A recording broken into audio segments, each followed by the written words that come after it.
तो सबका मन हुआ कि तीर्थ गिरी जी जैसा व्यक्ति हमको साधु नहीं मिलेगा, अपने तीर्थ गिरी जी को अध्यक्ष बना दो ताकि गाड़ी लेके घूमते भी रहेंगे और बात होगी। अब इसे बताओ कोई गलत निर्णय किया? गलत किया क्या? दूसरे दिन दुख होता है मुझे, पढ़े लिखे लोग, मैं कहना नहीं चाहता, मैं नाम नहीं लेता, कई लोग सोचते हैं कि मैं किसी की बात करता हूं तो कि मैं फेमस ले गया हूं। अरे घोड़ा आदमी बे तरह की फेमस रे, एक तो पसीनो कौन जरी मन कहे कि आदमी तो खरो है जरी फेमस रे, या पसी वो अनेक पंडाल में आवे ने उछल कूद करने टेंट वेंट फाड़े तो के वो फेमस है, बे तरीके से आदमी फेमस है। पर एक बात आपको बताऊं, मैं हमने कमेटी बनाई, तीर्थ गिरी जी को अध्यक्ष बनाया, मेरे पास आज भी सबूत है, बताऊंगा कभी। कई लोगों ने लिख दिया कि बाबे को अध्यक्ष बना के क्या करना था, कहां रहना दोनों उन्होंने शिक्षा दी और कमेटी बनावे। हैदराबाद में मंच माते कमेटी डिक्लेयर की थी, घोषणा की थी कमेटी की। शाम को कहीं मुझे आके कोई पढ़ाता है कि साहब कोई कह रहा है कि जितना मूर्ख था बड़ा भेलावे ना कमेटी बनाई और अनो बड़े कोई काम नहीं तो हमें अनो रोजगार मिलियो रो है। तो मोहन खेमजी बाबसिंह भोपाजी स्वतः मूर्ख, अगर एडा मूर्ख जो समाज आरू हॉस्टल बनावी पड़ा तो भगवान माने मूर्ख से राखे और वह बिल्डिंग तय करावे, बिल्डिंग बनावे हाउस बनावा। आप भाषा का उपयोग सही है। और अगर हमारी बात गलत है करने लगे तो वो पंडाल ना कहे कि साहब आप गलत बात कर रही हो, वो आपने साबित कर देता हूँ। गलत बात नहीं चलती है, मेहनत करना पड़ता है भैया। रात को जाके देखो ऊंग हवाली वेगी खरी आवे ने 6 बजे फोन बाजे पगे धूजी के फोन आवे हमें उठाड़ो सकते। इसलिए मैं आप लोगों को कहता हूं, मैं ज्यादा समय नहीं लेता, मैं एक ही बात कह रहा हूं।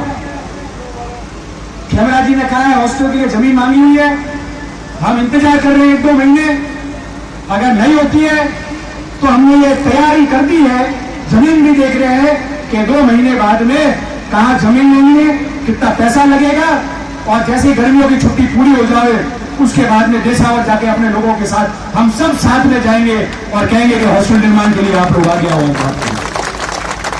कोई अलग अलग कमेटी बनी हुई, कमेटी जाएगी, जिसको जितनी टीका जितनी करनी है कब करो, हम लोग आएंगे। अब तक मेहनत होगी और जब जाके आने वाले 3-4 साल 5 साल में ये बिल्डिंग तैयार होगी। बातें करने से नहीं होगी। मैं भी सुझाव दे देता हूं, मुझे सुझाव देना है तो मैं इतना गला क्यों फाड़ू। मैं कहूंगा खेमजी आपने प्रण लिया था साहबानी बहनों के हॉस्टल बनाना है, आपने हॉस्टल क्यों नहीं बनाया? जमीनी हकीकत पे काम नहीं हो रहा है। खेमरा जी थोड़ा आप ज्यादा दौड़ो, आप पैसे लाते नहीं हो, आपके पास टाइम नहीं है, ये कहना है तो बहुत आसान है, भाषण कह दिया मैंने। पर अगर मिल के काम करना है तो कितना कठिन है। इसलिए इस समाज में संगठन है, चिंता करने की कोई आवश्यकता नहीं। राजनीति की बात आएगी तो अलग अलग मंच से करेंगे। मैं कांग्रेस का नेता हूं, कांग्रेस की बात करूंगा, ये बीजेपी के नेता होंगे, बीजेपी की बात करेंगे। वो समय भी आएगा जब हम कहेंगे कि इन्होंने क्या सही किया है, गलत किया है। वो मेरा राज धर्म है, पार्टी धर्म है, और इनका भी राज धर्म और पार्टी धर्म है। मगर समाज में हॉस्टल बनाना है, छात्रावास बनाना है, या समाज के संगठन के लिए कहीं सड़कों पर उतरना है, तो ये सारे लोग जो है जो प्रथम पंक्ति में बैठे हैं, ये तमाम लोग जो है एक है, इसमें कोई शंका करने की आवश्यकता आप लोगों को नहीं है, और मिलकर कर लेंगे वो काम। दूसरी बात, हॉस्टल का निर्माण भी हो गया। अब आप लोग एक खेमरा जी ने एक बात और कही थी, बिल्कुल सही बात है, हम बच्चियों की हॉस्टल की बात कर रहे हैं। मुझे याद है क्योंकि मेरे समय में मैंने सैंक्शन कराई थी, जमीनें बहुत मुश्किल से लिए सांचौर भी डाली पे माताराम जी जालोर के अंदर मेन जगह पे चांदपुरा का तो क्या हालात हुई थी आपने देखा, ये स्कूल ही नहीं बनने दे रहे थे आबू रोड में। अब जो दोनों बच्चों की हॉस्टल है जालोर में और आबू रोड में, ये तो खुली नहीं रही थी। आपकी बात बिल्कुल सही है, एडमिशन नहीं हो रहे थे, और समाज कल्याण उस हॉस्टल को बंद करने का प्रपोजल बना दिया कि बच्चियां नहीं आ रही समाज की, इस हॉस्टल को बंद करो। बड़ी मुश्किल से हमने उनको कहा कि गलती आपकी है, आप प्रचार प्रसार करो, ये हॉस्टल इसलिए बनाया है कि पिछड़ा समाज है, ये अधिकारी और कर्मचारी की ड्यूटी है, गांव गांव जाके प्रचार करो, बच्चों को लाओ। कैसे बंद करोगे आप लोग? तो बंद नहीं होने दिया। इसलिए मैं आपको निवेदन करता हूं कि उन बच्चियों को वहां भेजो, नहीं तो सरकारी स्कीमें नहीं आएगी, आपकी भाषण हो जाएंगे, पर उसका फायदा कौन लेगा? ये चांदपुरा में बड़ी मुश्किल से आवासीय विद्यालय बना, भारत सरकार के जो नियम है वो कोई नहीं हटा सकता। सब जगह लागू है, कोई किसी को कुछ भी लिखना लिख सकता है, मगर दिल्ली से लेकर कश्मीर से कन्याकुमारी तक और कच्छ से लेकर कोहिमा तक भारत सरकार का नियम एक रहता है, उस नियम में कोई परिवर्तन नहीं आएगा। और ये आवासीय विद्यालय रोज चिल्लाते हैं मास्टर नहीं, रोज चिल्लाते हैं कि कभी खाने में तकलीफ है, चेयरमैन साहब भी गए, हेमराज जी वहां गए, अशोक जी रोज जाते हैं, मैं भी जाके आया एक दिन। हमारी कोशिश करते हैं, और क्या कर सकते हैं, किसी के प्राण ले नहीं सकते, 302 हो जाएगा, चिल्ला सकते हैं जितना ये भोतला फाटा है तो फाटा है, बाकी तो पहले पर वो आपने को कि यही निवेदन है, बाकी कोई चिंता करने की आवश्यकता नहीं है। इस समाज का मैं समझता हूं जो भी नेता है किसी भी पार्टी के अंदर है, उसको कोई बुराई या टीका टिप्पणी से घबराने की आवश्यकता नहीं है। आप बढ़िया काम कर रहे हो, जिसकी जो क्षमता है वो काम करता है। आप किसी से पैसे लेके काम नहीं कर रहे, किसी से उधार लेके आप काम नहीं कर रहे, आप बेईमानी भ्रष्टाचार करके काम नहीं कर रहे हो, आप घर का खर्चा करके भी लोगों के बीच में दौड़ते हो। ये समाज आपकी नीयत ठीक होगी तो समाज आपके साथ रहेगा, आप लोगों को हिचक करने की जरूरत नहीं है। मजबूत होकर आगे बढ़ो, काम करो, सामाजिक काम करो, ये बातें चलती जाएगी। और भारत में क्यों ग्रो है, कोई पूछे साहब क्या गई क्या गई, झंडो तैयार है, मैंने नीचे डंडो भी तैयार है। 18 साल की उम्र थी, राजनीति के लिए कोई बात करवान, कोई भी बात करेंगे। आज मुझे बात करी है कि समाज के पीछे ताकत है, बिल्कुल सही बात है, समाज के पीछे ताकत है, मगर इस ताकत को पहचान किसने दिलाई? गोपालाराम जी ने। और उसके बाद में ठेठ खेमराजी चेयरमैन साहब, कितने भी नाम गिनो।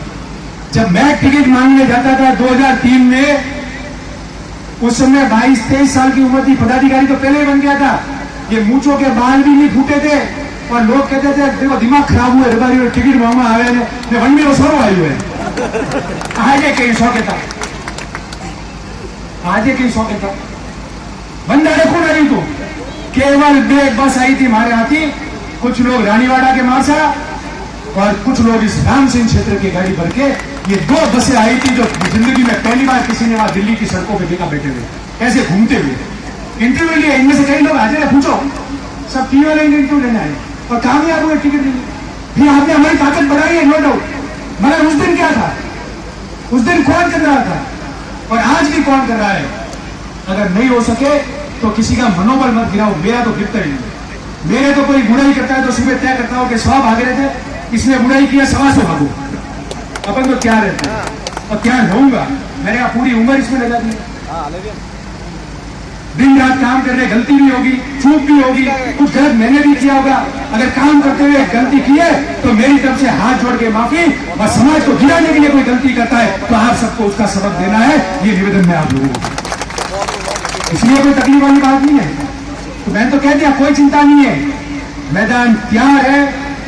कोई 10 बात के कोई अफवाह फैलाता है कि फलाना वहां चला जाएगा लड़ने के लिए, मैं वहां चला जाऊंगा लड़ने के लिए, मैं वहां चला जाऊंगा, ये तमाम लोग जो है वो जानता हूं मैं कौन है, बाहर के, चिंता करने की जरूरत नहीं।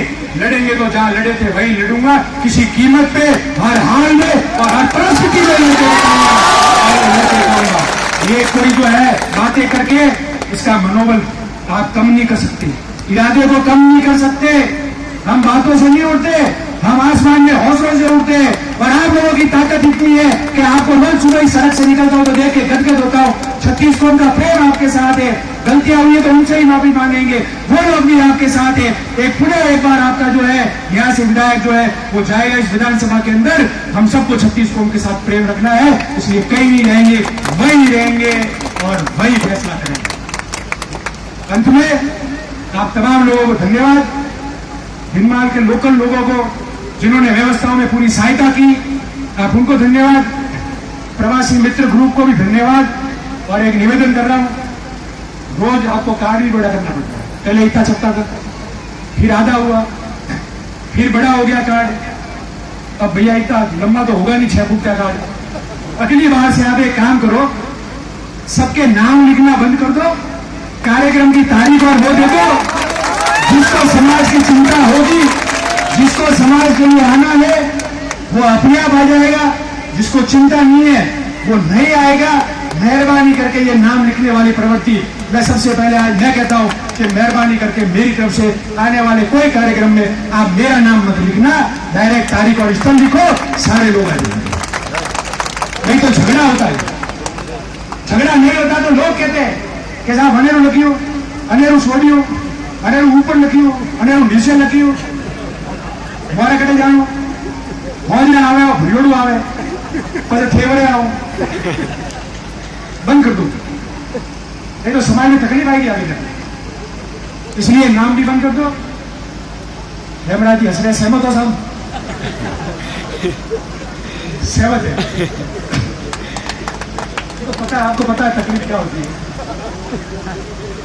इसलिए मैं ज्यादा समय नहीं लेता, मेरी भी आगे मीटिंग है। मीटिंग इसलिए है कि आपकी अनुमति से चेयरमैन साहब और भावता जी, भूपेंद्र जी और हेमराज जी की अनुमति से राजनीतिक बात नहीं करना पड़ेगी, एक आम जनता की बात है बाद में। इसलिए जल्दी मीटिंग लेने जा रहा हूं क्योंकि पीने के पानी की समस्या चल रही है। मेरे समय से स्कीम लाई हुई है। मैं ज्यादा बात नहीं करूंगा क्योंकि हमारे साथी बैठे हुए, इसलिए अच्छा नहीं लगता, मेरे को भी अच्छा नहीं लगता है बोलते हुए। पर नर्मदा के पीने के पानी को लेकर भूपेंद्र जी, आपको इस योजना की पूरी जानकारी नहीं है, इसलिए आप जवाब मत देना, नहीं तो मुझे वापस जवाब देना पड़ेगा। क्योंकि आपको मैं पूछ लूंगा कि ईआर योजना कौन सी है, आप नहीं बोलते, पर मैं आपको गांव में पूछूंगा, फिर आप कहोगे पानी फिल्टर होके आया, मैं कहूंगा फिल्टर होके नहीं आया। आपको यूं ही बोलना है तो बोल देना, हम ताली बजा देंगे। मगर मैं इसलिए चलने जा रहा हूं कि कल से नर्मदा के पीने के पानी के लिए जो योजना 450 और 500 करोड़ या 1000 करोड़ की जो स्वीकृत कराई थी हमने, उसका काम रानीवाड़ा जसवंतपुरा तक बहुत धीमे चल रहा है, 2 साल लेट हो गया। मैंने तय किया है कि कल से हम लोग आंदोलन छेड़ रहे हैं। अखबार में आया था 4 दिन पहले, कल से आंदोलन कर रहे हैं। मैं खुद जो है कम से कम 50 से 80 घंटे भूखे रह के भूख हड़ताल पे बैठूंगा और इस आंदोलन को आगे बढ़ा रहा हूँ। जो समझे कि अच्छा काम है वो आ जाना, जिसको लगे कि राजनीति है तो वो मत आना, और जिसको लगे अच्छा काम है तो वो आ जाना। भूपेंद्र जी आप नहीं आ सकते, मगर आप मेरी तबीयत पूछने के बहाने भी आ सकते हो, सरकार के आदमी हो, इसलिए आपका भी स्वागत है। फिर मैंने इसलिए कहा कि थोड़ी देर हंसी मजाक भी तो हो, नहीं तकलीफ हो जाएगा कि इतनी सीरियस बात चल रही है। फिर भी आप तमाम साथियों को ये समाज संगठित रहे, प्रगति करे, बच्चियां खूब पढ़े, पढ़ के पढ़ लिख के बहुत बड़ी अफसर बने, अधिकारी बने, घर परिवार 2 घरों को सुखी रखे बेटियां, और आप पूरा समाज प्रगति करे, खुश रहे। छोटी मोटी बात है तो हमको आके बता दो, ये सोचने की जरूरत नहीं है कि वो अनेरो है, समाज आरू सब एक बराबर है। आधी रात 2 बजे आगे बात बताओ रे तो वहां तो समाधान ले जाएंगे, तो समाज में तकलीफ आवी। इन्हीं शब्दों के साथ आप लोग प्रगति करो, खूब फलो फूलो, समाज विकास करे, 36 कौम का प्रेम प्राप्त करो, उनका समर्थन प्राप्त करो, और इस समाज को शिक्षा से लेकर राजनीतिक और सामाजिक जीवन में खूब आगे बढ़ाओ। ये कामना आज के मुद्दत करता हूँ। आप तमाम साथियों का बहुत बहुत धन्यवाद। जय हिंद, जय जवाहर।